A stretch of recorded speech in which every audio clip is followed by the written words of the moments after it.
Hi అండి, చూడండి ఈరోజు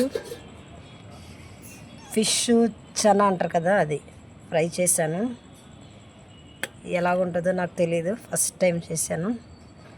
ఒకసారి మా వదిన వండితే తిన్నామండి, చాలా బాగుంది. కానీ మా పిల్లలు తిన్నన్నారు, వాళ్ళ కోసమేమో చికెన్ ఫ్రై. చూసారా, ఓన్లీ మా అమ్మాయి కోసం వెళ్ళండి, అందుకే కొంచెం కనబడుతుంది. కొంచెం ఉంది ఏంటి అని ఏమనుకోకండి. చూడండి, ఇది ఎవరైనా వండితే నాకు కామెంట్లో చెప్పండి, ఎలా వండాలనేది కూడా చెప్పండి.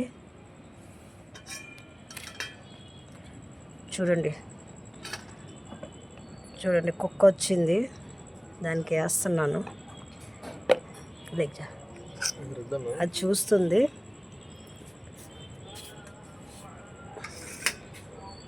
చూసారా, చూడండి తింటుంది, దానికి నచ్చిందేమో తింటుంది. డైలీ ఈ టైంకి వచ్చేస్తుంది చూడండి మా పక్కన కుక్క. మా ఆయన కంపల్సరీ ఏదో ఒకటి వేస్తారు, అందుకని వచ్చేస్తుంది. చూసారా.